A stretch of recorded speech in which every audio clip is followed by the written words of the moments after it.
পাখিতে ফু দিলে মাটির তৈরি পাখি জীবিত পাখি হয়ে আকাশে উড়ে যেত। কুষ্ঠবন্ধ ক্যান্সার রোগীর শরীরে হাত পড়লে ক্যান্সার রোগী কুষ্ঠ রোগী ভালো হয়ে যেত। অন্ধ মানুষের চোখের মধ্যে হাত স্পর্শ করলে অন্ধ কি ভালো হয়ে। আমার ভাইরা, এত বড় মুজিজা দেখানোর পরে ইহুদিরা বলেন ইসলাম তোমার তো বাবা নাই, বাবার আপনি আপনারা কি বলেন অবৈধ সন্তান, তুমি তো অবৈধ সন্তান নাউজুবিল্লাহ, আবার তুমি নবী বলে দাবি করো। আল্লাহর পয়গম্বর ঈসা রূহুল্লাহ ইহুদিদেরকে বলল, ইহুদিরা আমার কাছে তোমরা কি দাবি করো? তোমাদের যেই দাবিটা পূরণ করলে তোমরা আমাকে আল্লাহর পয়গম্বর বলে মেনে নেবে। ইহুদিরা বলল, আমরা তোমাকে আল্লাহর নবী হিসেবে মেনে নিব। তুমি আমাদেরকে কবরস্থানে নিয়ে যাও, কবরস্থানে গিয়ে আমাদের বাপ দাদাদেরকে কবর থেকে জীবিত করবে। আমাদের বাপ দাদা কোনো কবর থেকে জীবিত হয়ে যদি সাক্ষ্য দেয় তুমি আল্লাহর নবী, আমরা তোমাকে বিনাশ বাক্যের নবী হিসেবে মেনে নিব। আল্লাহর পয়গম্বর ঈসা রূহুল্লাহ হাজার হাজার ইহুদিদেরকে নিয়ে চলে গেলেন কবরস্থানে। গিয়ে বলেন, আইয়ুহাল মাইয়িতুন কুম বিইজনিল্লাহ, ওরে মৃত ব্যক্তিরা তোমরা কবর থেকে জীবিত হও। সঙ্গে সঙ্গে কবর ফেটে কবরস্থানের মৃত ব্যক্তিগুলো কবর থেকে দাঁড়িয়ে সাক্ষ্য দিল, নাশহাদু আন্নাকা রাসূলুল্লাহ, আমরা সাক্ষ্য দিলাম আপনি আল্লাহর নবী। সুবহানাল্লাহ বলবেন না? আচ্ছা, কবর থেকে মৃত মানুষকে জীবিত করা এক সহজ কাজ? ইহুদিরা কত বড় খারাপ। ইহুদিরা কয় যে ঈসা তুমি যাদেরকে জীবিত করেছো তারা বেশি দিন আগে মারা যায়নি, আমাদের বাপ দাদা এই কিছুদিন আগে মারা গেছে, এরা ঠিক মতো কবরে কি বসে নাই, অর্ধেক জীবিত আছে অর্ধেক কি আছে, অর্ধেক মৃত অর্ধেক জীবিত। যেমন উম্মত তেমন নবী। ঈসা রূহুল্লাহ বলো, ঠিক আছে তোমরাই বলো কারে জীবিত করতে হবে। ইহুদিরা বলো সবার আগে যে মারা গেছে এই শাম দেশে তারে তুমি জীবিত করো। আমি যদি বলি এখানে সবার আগে কে মারা গেছে কে বলতে পারবে? দেখেন ইহুদিরা কত বড় চালাক। তারা খুঁজে বের করলো সবার আগে মারা গেছে নূহ আলাইহিস সালামের সন্তান সাম, যার নামে এই শাম দেশ। মানে সে আমল থেকে প্রায় আরো ৪,৫০০ বছর আগে সে মারা গেছে। আপনারা বলতে পারবেন যে ৫০০ বছর আগে এখানে কে মারা গেছে। আবার দেখেন ইহুদিরা কত বড় চালাক, তারা সব কাজ ফেলে ঈসা আলাইহিস সালাম ঠিক আছে আমি নূহ আলাইহিস সালামের সন্তান সামকে জীবিত করব। নূহ আলাইহিস সালামকে বলা হয় দ্বিতীয় আদম। তার ৩ সন্তান থেকে পৃথিবীতে আবার বংশ বিস্তার হয়েছে। ওই পশ্চিমা সাদাচ্ছে আমরা সামের বংশধর, আমরা হলাম হামের বংশধর, আর চাইনিজরা হলো ইয়াফেসের বংশধর। ঈসা আলাইহিস সালাম ঠিক আছে তোমার তার কবর খুঁজে বের করো। তারা খুঁজে বের করছে কবর কোথায়।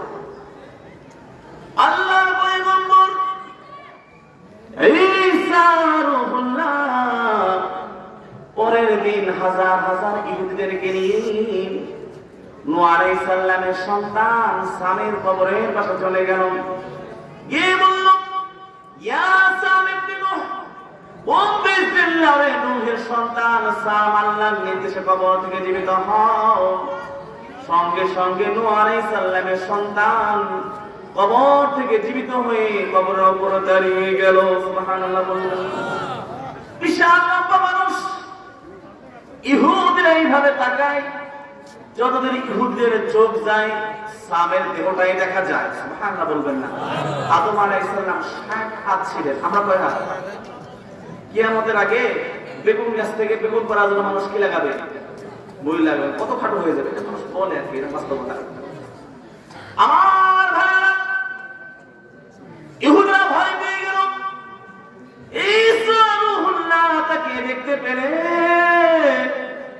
সাম ইবনে নূহ থরথর করে কাঁপছে। সাম ইবনে নূহের দাড়িগুলো পেকে গিয়েছে, চুলগুলো পেকে গিয়েছে, দাঁতগুলো পড়ে গিয়েছে। আল্লাহর পয়গম্বর ঈসা রূহুল্লাহ বলল, ওরে সাম ইবনে নূহ, এই পৃথিবীতে সর্বপ্রথম যে মানুষটি বৃদ্ধ হয়েছিলেন তিনি হলেন ইব্রাহিম আলাইহিস সালাম। তুমি তো ইব্রাহিম আলাইহিস সালাম থেকে নিয়ে ১০০০ বছর আগে দুনিয়া থেকে চলে গিয়েছো। তোমার তো বৃদ্ধ হওয়ার কথা না, তোমার তো চুল দাড়ি পাকার কথা না। সাম ইবনে নূহ বলল, ওরে জামানার পয়গম্বর ঈসা রূহুল্লাহ, যখন আমি এই পৃথিবীতে ছিলাম তখন আমি বৃদ্ধ হই নাই, আমার চুল দাড়ি পাকে নাই। এমনকি যখন পয়গম্বর ইব্রাহিম দুনিয়া থেকে চলে যায় তখন আমি বৃদ্ধ হই নাই, আমার চুল দাড়ি পাকে নাই। এমনকি যখন তুমি এসে আমাকে ডাক দিয়েছো, ওরে নূহের সন্তান সাম কবর থেকে জীবিত হও, তার 1 সেকেন্ড আগেও আমি সাম ইবনে নূহ বৃদ্ধ হই নাই, চুল দাড়ি পাকে নাই।